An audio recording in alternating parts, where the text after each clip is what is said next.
ओम नमो भगवते वासुदेवाय। ओम नमो भगवते वासुदेवाय। ओम नमो भगवते वासुदेवाय।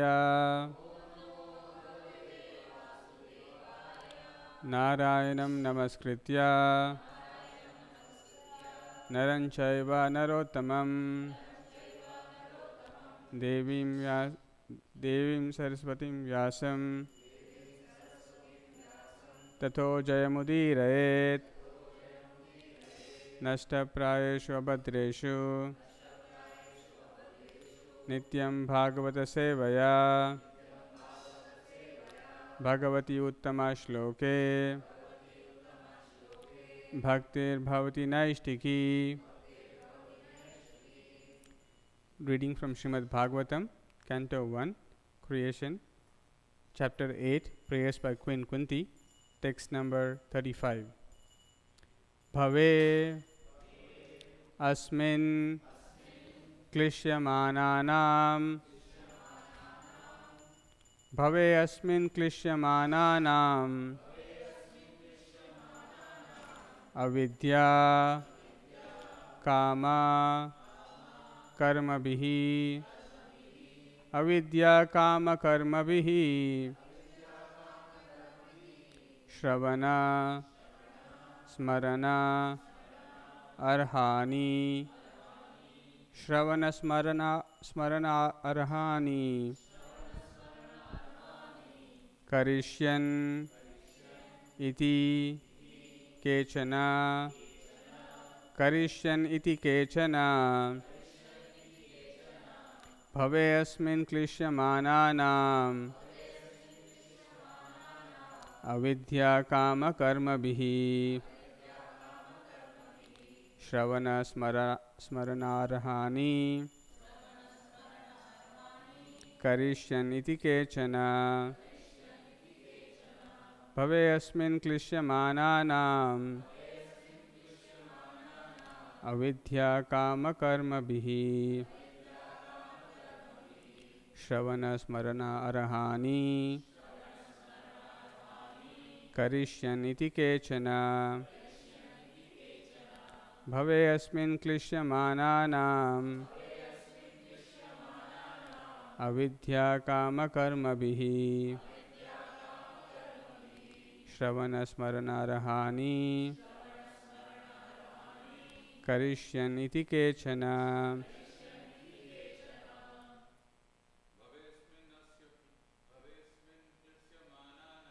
भवेस्मिन् क्लिश्यमानानाम् अविद्या काम कर्मभिः श्रवण स्मरण अर्हानि करिष्यन् इति केचन भवेस्मिन् क्लिश्यमानानाम् अविद्या काम कर्मभिः श्रवण स्मरण अर्हानि करिष्यन् इति केचन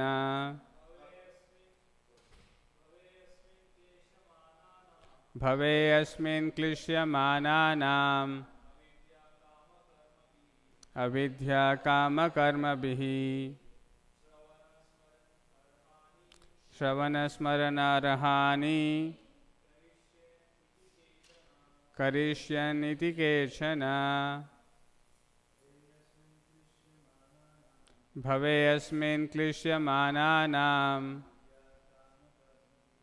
अविद्या काम कर्मभिः श्रवण स्मरण अर्हानि करिष्यन् इति केचन भवे अस्मिन् क्लिश्यमानानाम् अविद्या काम कर्मभिः श्रवण स्मरण अर्हानि करिष्यन् इति केचन भवे अस्मिन् क्लिश्यमानानाम् अविद्या काम कर्मभिः Shravanasmaranarhani Karishaniti Kechana Bhavesmin Klishyamananam Avidya Kama Karma Bihi Shravanasmaranarhani Karishaniti Kechana. What two are meaning? Bhave in the material creation. Asmin this. Klishyamananam of those who are suffering from. Avidya nations. Kama desire. Karma bihi by execution of fruity work. Shravana hearing. Smarana remembering. Arhani worshipping. Karishyan may perform. Iti thus. Kechana others. Translation and purport by His Divine Grace A.C. Bhaktivedanta Swami Srila Prabhupada. Jai Srila Prabhupada. Translation. And yet others say that you appeared to regenerate the devotional service of hearing, remembering, worshipping, and so on, in order that the conditioned souls suffering from material pangs might take advantage and gain liberation. Translation with repetition. And yet others say that you appeared to regenerate that devotional service of hearing, remembering, worshipping, and so on, in order that the conditioned soul suffering from material pangs might take advantage and gain liberation. Purport by Srila Prabhupada. In the Srimad Bhagavad Gita, the Lord asserts that He appears in every millennium just to re-establish the way of religion. The way of religion is made by the Supreme Lord. No one can manufacture a new path of religion, as is the fashion for certain ambitious persons. The factual way of religion is to accept the Lord as a superior authority and thus render service unto Him in spontaneous love. A living being cannot help but render service because he is constitutionally made for that purpose. The only function of the living being is to render service to the Lord. The Lord is great and living beings are subordinate to Him. Therefore, the duty of the living being is just to serve Him only. Unfortunately, the illusion living beings, out of misunderstanding only, become servants of the senses by material desire. This desire is called avidya or nations. And out of such desire, the living being makes different plans for material enjoyment, centered about a perverted sex life. He therefore becomes entangled in the chain of birth and death by transmigrating into different bodies on different planets under the direction of the Supreme Lord. Unless, therefore, one is beyond the boundary of these nations, one cannot get free from the threefold miseries of material life. That is the law of nature. The Lord, however, out of His causeless mercy, because He is more merciful to the suffering living beings than they can expect, appears before them and renovates the principles of devotional service comprised of hearing, chanting, remembering, serving, worshipping, praying, cooperating, and surrendering unto Him. Adoption of all the above mentioned items or any one of them can help a conditioned soul get out of the tangle of nations and thus become liberated from all material sufferings created by the living being illusioned by the external energy. This particular type of mercy is bestowed upon the living being by the Lord in the form of Lord Sri Chaitanya Mahaprabhu. Thus ends the Transcendental Bhaktivedanta purport. Om Ajnana Timirandasya Jnana Shalakaya Chakshurunmilitam Yena Tasmai Shri Gurave Namaha Nama Om Vishnu Padaya Krishna Pristhaya Bhutale Srimate Bhakti Vedanta Swaminiti Namine Namaste Saraswate Deve Gauravani Prasharine Nirvishesha Shunyavadi Pashyatya Deshatarine Jai Shri Krishna Chaitanya Prabhu Nityananda Shri Advaita Gadadhara Shri Vasadi Gaura Bhakta Vrinda Hare Krishna Krishna Krishna Hare Hare Hare Rama Rama Rama Hare Hare.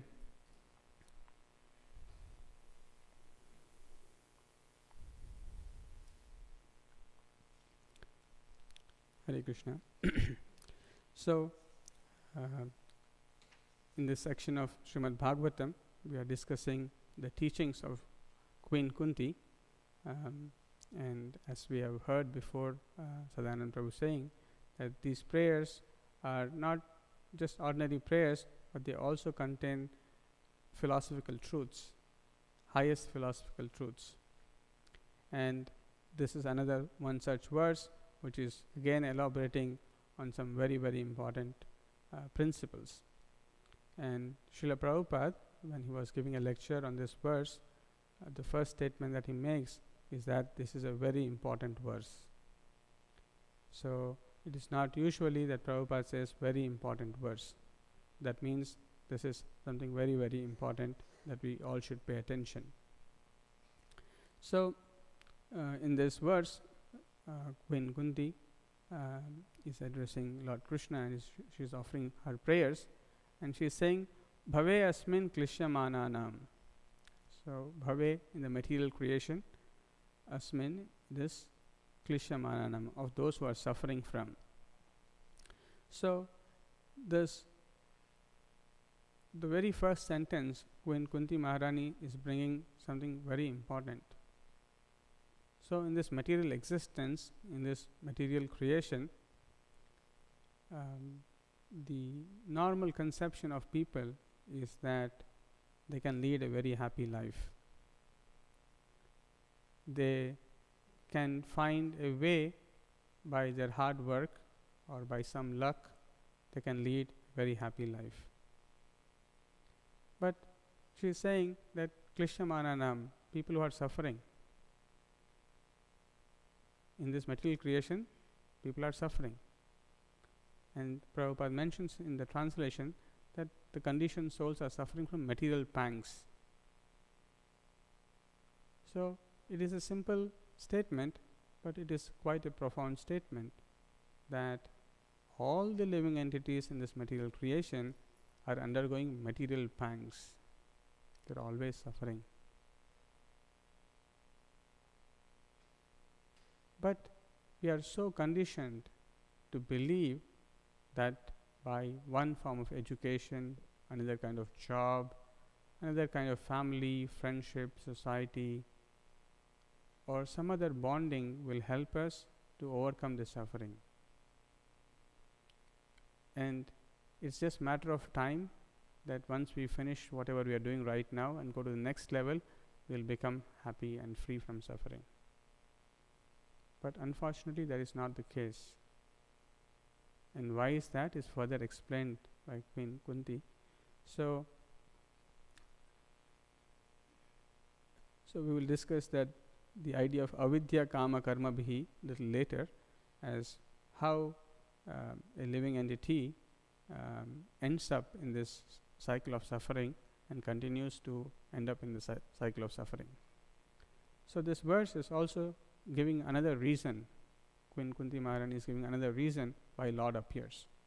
So in the previous verses we saw a few other reasons as why Lord appears, and in this verse she is stating that Lord has appeared to regenerate the devotional service. So Lord's appearance is very special. As we saw recently, the Pratishtha ceremony of Lord Ramachandra in Ayodhya. Similarly, some of us have also witnessed the appearance of Lord Sri Radha Damodar in the temple here. So Lord's appearance is very, very special. Lord's appearance regenerate the devotional service. So as we can see, with the appearance of the Lord, we can naturally see there is an increased amount of Shravana, Smarana, Arahani. So Lord, wherever He is present, immediately there is regeneration of the devotional service. This is very unique aspect about Lord's advent. And Lord comes, so that actually happens. And so Shravana, Smarana, Arahani, Karishan iti Keshana. So some others say, yet others say that you have appeared to regenerate the devotional service. Now again, the word regenerate is very important, because even when we see in the 4th chapter where Lord Krishna himself explains that how this knowledge is coming, imam vivasvate yogam proktavan aham avyayam. So Prabhupada translates the word yoga there as the relationship with the Supreme, one's relationship with the Supreme, the science of one's relationship with Supreme. And it is avyayam, means it is eternal. So this principle of yoga, or this principle of devotional service, is always present, is an eternal fact. But sometimes conditioned living entities, or in due course of time, those principles are not well known to the people. So it is existing, but it is not known to the people in general. And therefore, the Lord appears himself or he sends his representative, so that this is again regenerated. It is again brought back. It is not something newly created. Sometimes people think that we should create a new method of religious practice so that we can get some more benefit. Why should we follow which is already existing for so many years? Let's do something new. But no, the living entity is eternal, the Lord is eternal, and the devotional service is also eternal. And therefore, Lord comes not to start the devotional service or the devotional process, but to regenerate it. So in the purport, Prabhupada explains this point further by stating that Lord appears in every millennium just to re-establish the way of religion. So Prabhupada is again using the word re-establish. He is not starting something new. This is a very important principle that everyone should know, that when we are practicing devotional life, we must know that these principles are already laid down in the Shastras and further explained by the Acharyas. And Lord himself demonstrated these principles, as we will see towards the end. Prabhupada is giving the example of Lord Chaitanya Mahaprabhu as how he has regenerated these principles of devotional service. So whenever we do devotional service, or whenever we talk about religion, there has to be a reference to the Lord's instructions, direct instructions in Bhagavad Gita, or in Srimad Bhagavatam, or other Vedic literatures. That is very important. Otherwise, if we do not follow, then there is a possibility that our devotional service can create havoc, both in our life and in the society in general. So the way of religion is made by the Supreme Lord. And another point that Prabhupada is making in the purport is that this way of religion cannot be established or cannot be made by anyone else. It is only made by the Lord. Therefore, when we encounter different people or different spiritual traditions, sometimes we also get perplexed. Maybe that is also correct, maybe that is also correct, maybe this is also correct. So sometimes there is a doubt in our heart. But we must know that we must always verify, is this something that is said by the Lord, or the Acharyas, the Mahajanas, the 12 Mahajanas who knows the principles of religion. So we have to follow in the footsteps of the Acharyas, in the footsteps of Mahajanas, and understand the instructions given by the Lord as what constitutes religion and what constitutes irreligion. Otherwise, it is very easy to be misled, to consider something to be religious, something to be spiritual, and something not to be spiritual. So, and no one can manufacture a new path of religion, as is the fashion for certain ambitious persons. So today, in the name of spiritual organizations and so on and so forth, everyone adopt to the way of modern life and create new principles, create new yoga systems so that they can make some money or they can become more popular. So in this way, people are trying to create different kinds of methods and for a specific reason. But we must always remember we should not fall prey for all these things. They may have so-called following, but we must know, is it authoritative or not?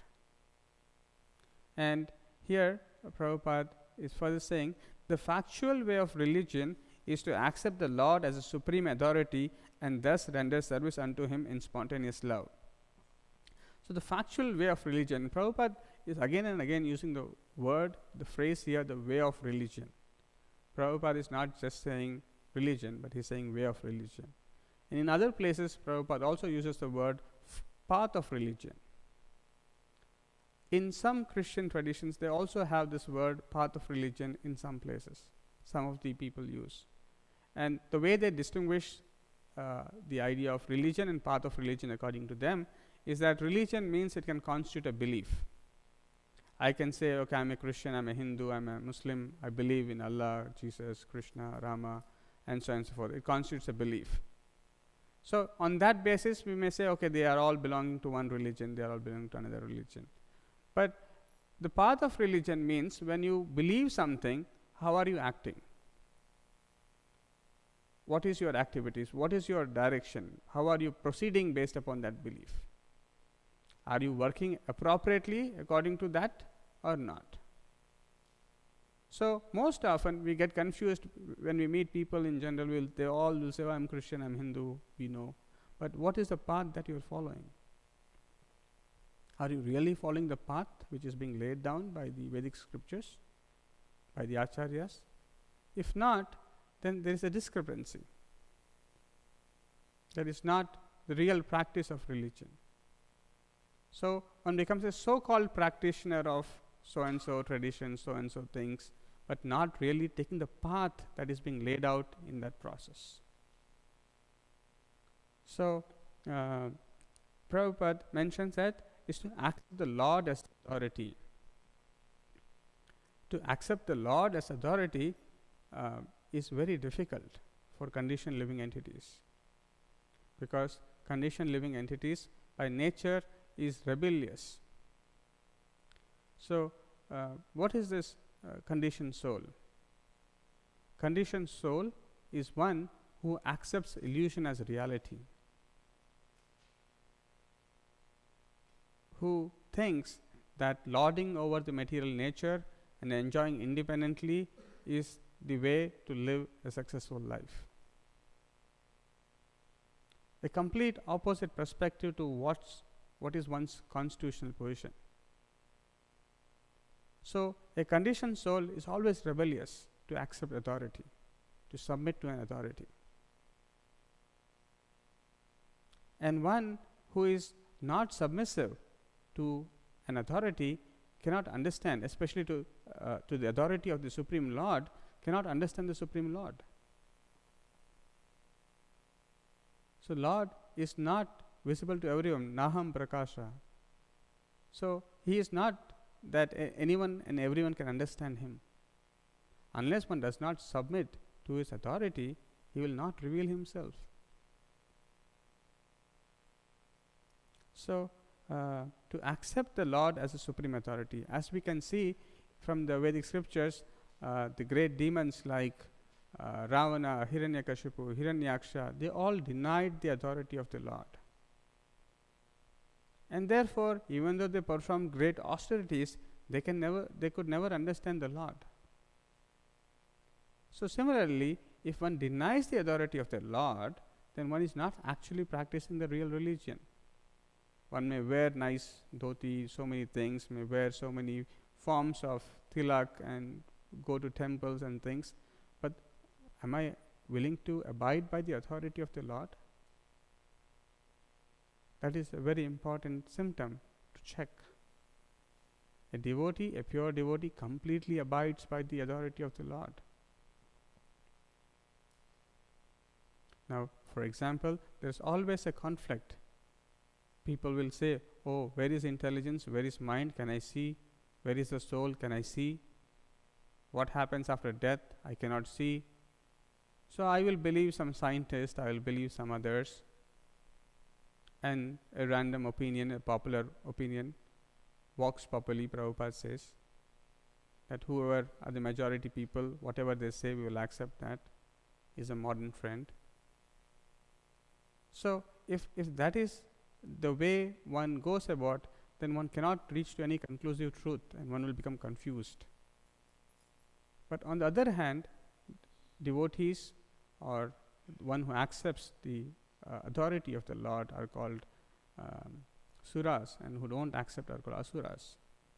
So the one who accepts, they will be able to see things in perspective. They can see things very clearly.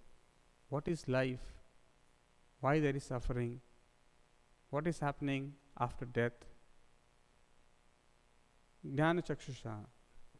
Only by having the vision of Shastra or Shastra chakshusha, or having the vision of knowledge, one can see these things. Otherwise, one cannot see these things.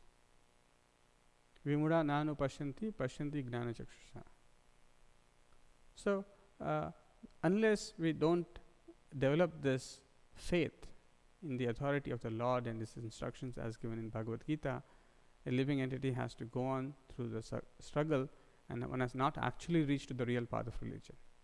The different methods of different religious ritualistic practices are also meant gradually to elevate a living soul who is so adamant to not accept the authority, to gradually take them step by step. But if one is very fortunate and accepts whatever the Lord says, then one becomes very fortunate. And thus renders service unto Him in spontaneous love. This is another very important aspect of Gaudiya Vaishnavism and Srimad Bhagavatam, is that the factual religion is not dharma, artha, kama, moksha, not just that, but spontaneous devotional service in love. So that is being offered by the Gaudiya Vaishnava Parampara. That is the highest religion, that is the factual religion, Prabhupada says here. The factual way of religion is to actually render spontaneous devotional service in love. So when one accepts the authority of the Lord and practices the principles as given by the Lord, one will gradually rise to the platform of spontaneous love. And in spontaneous love, one can go on doing unending devotional service. So that is being mentioned here, and and Prabhupada says that the only function of the living being is to render service to the Lord. The only function, that's the only function of the living entity, is to render service to the Lord. There is no other function. Yet we are so bewildered and we are so confused by the presence of the external energy of the Lord that we do not see that as our function in any ways. So Prabhupada, in order to illustrate this point, quotes this wonderful verse which says, Vishnu Sakti Para Prokta Kshetra Jnanakhya Tatha Para Avidya Karma Samgna Anya Tritiya Shaktir Ishyate. So the potency of the Lord Vishnu is summarized in three categories, namely the spiritual potency, the living entities, and ignorance. The spiritual potency is full of knowledge. The living entities, although belonging to the spiritual potency, are subject to bewilderment, and the third energy, which is full of ignorance, is always visible in fruitive activities. So these three energies of the Lord So there is always the interplay. These energies of the Lord are existing, and the living entity, who is the marginal potency of the Supreme Lord, can be influenced either by the spiritual potency of the Lord or the external potency of the Lord, the material energy. So when one is influenced by this external potency of the Lord, then what happens? One engages in fruitive work, because one has forgotten one's identity.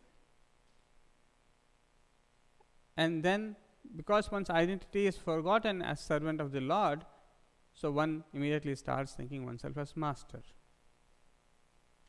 of material nature, lord it over other living entities, and enjoy independently, because there is a natural idea, if I'm not servant, what is the leftover option? I'm a master. So there is no other option. Either I'm a servant or a master. So I forget servant, and immediately I become the master. And as soon as immediately I forget being a servant, the third, the external energy of the Lord, immediately captures. And as soon as one is captivated, then the idea of devotional service is forgotten completely, and the real function of the living entity is no more rendered. So also the living entity starts to misunderstand that oneself to be great. Although it is a fact that any moment of time, a small stroke of one heavy rain, wind, cold, or anything, a small illness can take away our life. Yet we consider ourselves to be the masters, the Lord, and the controllers. So the Lord is great, and the living beings are subordinate to Him. So this idea of subordination, that I am not the great, I'm just a tiny living spark, spiritual spark. That conception of being tiny, of being subordinate to the Supreme Lord, has to be developed. For actual religion to be practiced, to practice actual religion, these are the beginning things, because without coming to the right identification, we can never render devotional service, because the conception of master still exists. Srila Prabhupada is so merciful that he is engaging in devotional service, yet for the real devotional service to fructify, real devotional service to come, we need to develop these qualities of being subordinate to the Lord and His representatives and follow their authority. Then gradually that the spontaneous love that is supposed to be awakened in us will actually happen. Unfortunately, the living beings, out of misunderstanding only, become servant of the senses by material desire. This desire is called avidya or nescience. So, because of misunderstanding, Prabhupada says that one becomes servant of the senses. Because as Kunti Maharani wonderfully says in this verse, avidya kama karma bihi. So avidya, Prabhupada mentions here, is that this desire of this material desire of the living entity to become a servant of the senses is ignorance. And because of this nescience, this misidentification, this lack of knowledge that I am servant of the Lord, immediately there are so many desires, avidya kama. There are so many desires I have. Because I want to satisfy my material senses, I need to work so hard. Because nothing comes free in this material existence. This material creation is made such a way that everyone has to struggle so hard to maintain just common bodily living and maintenance. And then these material desires are so many that they are never ending. One after other, one after other. The trap of material energy ensnares the living entity. So, based upon this ignorance, this fundamental misidentification of the living entity, one develops so many desires. As soon as a desire develops, We are in so much of ignorance that we are not aware that we are ignorant, and we think this is my desire, it must be executed. Whether it is right, wrong, is not a question. The only thing is, it is my desire and therefore it must be executed. I don't like this person, then he must be punished. I like this person, he must be rewarded. I like to eat that, I will go and eat at any cost. Because this is my desire. And I will go to any extent to execute that. And yet, foolishly, we do not see that despite fulfilling so many of our desires or attempting to fulfill so many of our desires, we are still struggling. We are still entangled. We are still not experiencing the real satisfaction and happiness. So why is this happening? The consequences that I want are not the ones that I am getting because of fulfilling my desires and working hard for them. So what is missing here? And next line, Prabhupada says that, and out of such desire, the living being makes different plans for material enjoyment centered about a perverted sex life. So, according to the Vedic scriptures, regulated sex life is permitted, but the perverted sex life is not permitted. And it leads, and Prabhupada says, the regulated sex life itself creates so much trouble. People think they will enjoy unlimitedly, but then you have children, so much of struggle to maintain them, so many other challenges, so on and so forth. And people are so ignorant that their consequences are bringing so much pain for them, yet they don't realize. Prabhupada gives the example of a thief, a smuggler, who is going on stealing, smuggling, getting caught, yet not being aware that this is a consequence that I am facing because of my activities, because of my desire, because of my ignorance. Yet one does not recognize this, and so much in deep ignorance one is. Like we were also distributing books yesterday, and we were walking through some stores, and we saw some Indian restaurant, and we thought we'll go inside and distribute some books. So we happened to see the owner, and owner saw us, and then he said, "Please, Beto, I'll give you something. Can I bring you this? Can I bring you that?" I said, "No, we don't need anything." But then he started to speak. He wanted to express some things, and he said, "Oh, my grandfather's father, great-grandfather." So he's a Sikh basically, but he said he used to say Hare Krishna, Hare Krishna. As soon as he he used to get up in the morning. He used to say, chant Hare Krishna mantra and wake up. And then he said how they were struggling in 1930s or so, but his great-grandfather said, by this chanting we'll overcome all the difficulties, and there was shortage of food or something, but he said because of his strong faith in the Lord, they came out well, and they got enough food, so much of land, so much of wealth eventually, that they were all very successful. And then he also imparted those qualities into his grandfather, the great-grandfather, of having faith in the Lord, and to follow a path of religion, to be honest, and so on and so forth. So the grandfather told the father. And then when this person who came to start this restaurant in Boston eventually, so when he went back to India at some point in the early days, his grandfather told, "You should start a vegetarian restaurant." He said, "How is it possible in Boston? I'll go in loss and I'll come back to India very soon if you tell me something like this." But he said, "No, you remember the story of great-grandfather?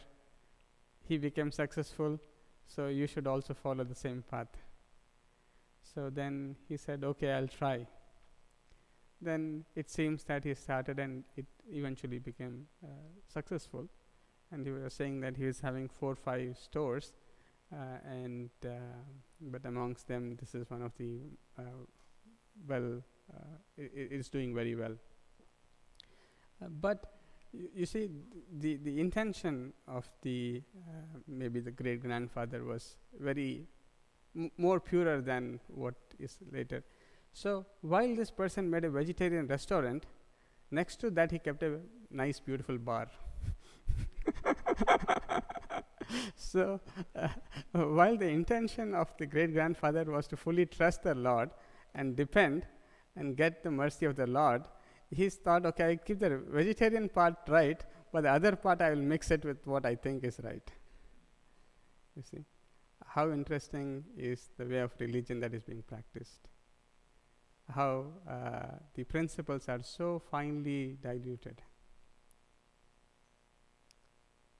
It is very difficult to actually know what is true devotional service or what is the right principle. His son will think, okay, now vegetarian, and this he will add one more thing later on.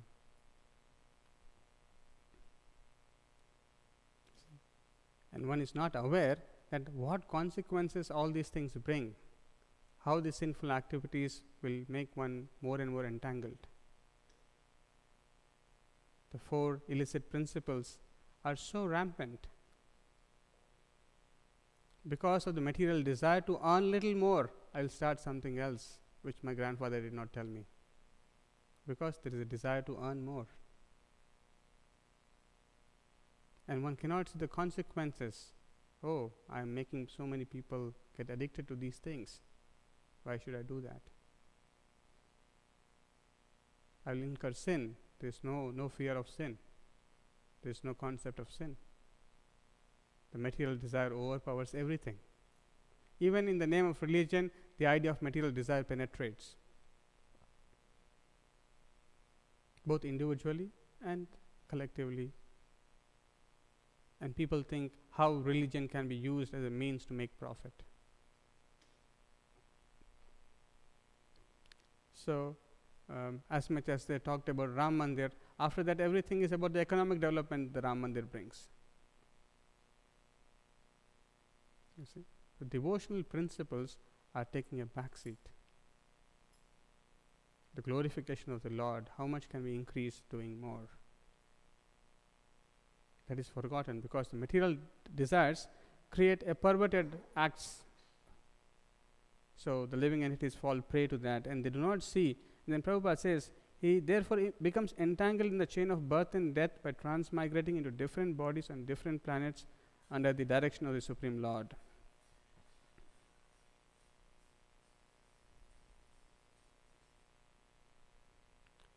So unless one is not freed from this illusion, from this ignorance, that all these activities I am doing and my life is going to be so dangerous in the coming life, because one is not even aware that I have a future life where all my activities are being governed, are being judged, and under the direction of the Supreme Lord I will be given another body, I will be given another condition of life, and it can be so troublesome. The material pangs can be very, very troublesome. Yet the living entity is so ignorant that my activities are going to bring me so much trouble, but I am not ignorant. Just like a thief who is ignorant, the smuggler who is ignorant, we are continuing to do that activities. And therefore it is being said that the laws of nature, one cannot get over the struggle of existence or the 3 modes of material nature, because that is a law of nature.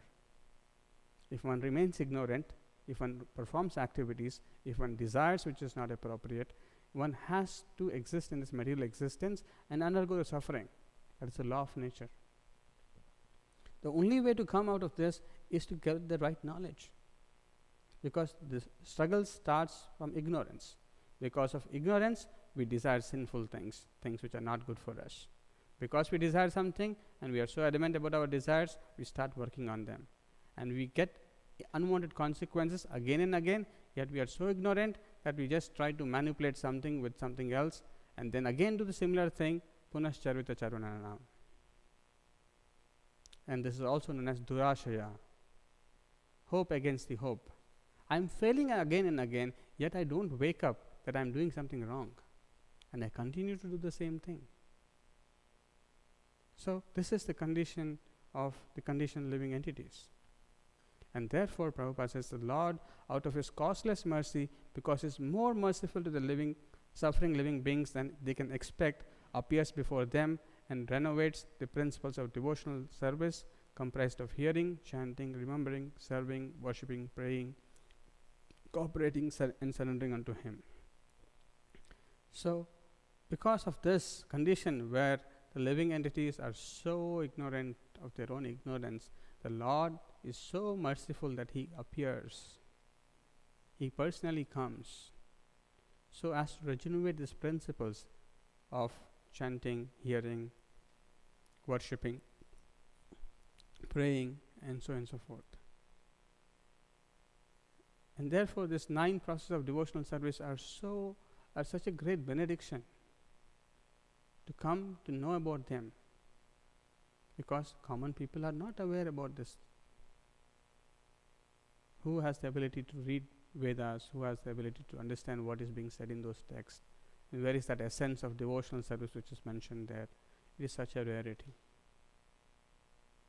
And Prabhupada mentions, out of this 9, even one, if one does very well, one can come out of this material pangs. Just one. Adoption of all the above mentioned items, or any one of them, can help a conditioned soul get out of the tangle of nescience and thus become liberated from all material sufferings created by the living being, illusioned by the external energy. So, liberated from all the material sufferings by taking to one of them, all of them, or any one of them. Such is the glorious devotional service. And this particular type of mercy is bestowed upon the living being by the Lord in the form of Lord Sri Chaitanya Mahaprabhu. So, this is a very, very special mercy of Chaitanya Mahaprabhu, who has not only given the process to come out of nations, but he is giving the highest gain one can ever think, that is love of God. So, it is said, even there are different incarnations of the Lord, the plenary incarnations of the Supreme Lord, or his different incarnations, but they usually, most of the incarnations of the Lord, in fact not most, in fact except Krishna, all other incarnations of the Lord can help one understand the regulative principles of devotional service and help one to understand or worship the Lord in awe and reverence. But only Krishna or Chaitanya Mahaprabhu has to come to explain the devotional service as it is done in Vrajabhumi, Goloka. The loving exchanges of the Lord with his associates in Goloka Dham, the Lord personally has to come and teach. And therefore, Lord Chaitanya Mahaprabhu's incarnation is very, very special. He is giving the highest benediction in the most simplest way. Simply is asking everyone to chant Hare Krishna Mahamantra. Very simple process. There is no complication. If we sincerely follow this one instruction which is given by Lord Chaitanya Mahaprabhu, we can attain the highest perfection. So somewhere or other, if we all if we pray to Chaitanya Mahaprabhu and worship him by chanting Hare Krishna Mahamantra, by his very, very merciful incarnation, because the other incarnation of the Lord, they have weapons, they have armies, but the weapon of Lord Sri Chaitanya Mahaprabhu are his associates. His associates are Lord Nityananda Prabhu and Advaita Acharya, who are so merciful, they go door to door and invite people to come and chant. So, if we just take to this one principle that Lord Chaitanya Mahaprabhu has come to bestow upon us to chant Hare Krishna Mahamantra, he is the father and inaugurator of Sankirtana movement. So, if we just sincerely take to this one simple process, all perfection and all freedom from all material sufferings can happen very easily. And Kunti Maharani is wonderfully summarizing all that in one simple verse, Bhavya asmin klishyamananam avidya kama karma bhihi shravana smarana arahani karishaniti kechana. So this is another very unique aspect of the Lord, that when He appears, He fulfills so many unlimited purposes. He fulfills simultaneously. Just like one shot, two birds, they say, but here unlimited. One activity, so much. One Chaitanya Mahaprabhu's appearance is transforming the world, is creating a hope for people like us, so that we can escape from these pangs of material sufferings.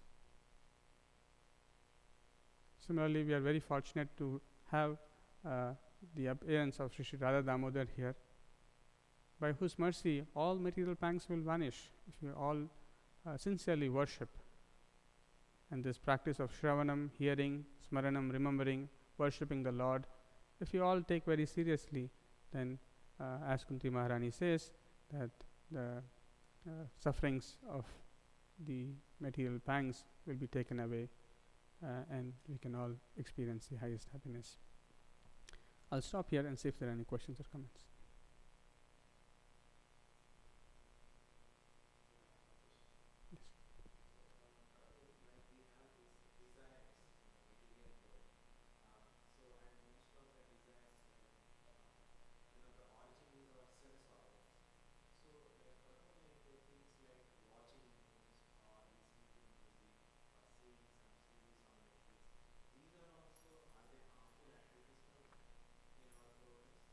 Yes. So, as soon as, just like a businessman, when he sees that something is not giving him money, he immediately stops that activity. How does a businessman think?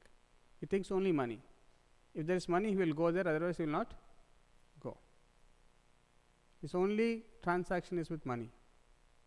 Similarly, a devotee's consciousness is that, am I getting closer to the Lord? Is this activity helping me become closer to the Lord? If that is the case, then I do it. If it is not, then I do not do it.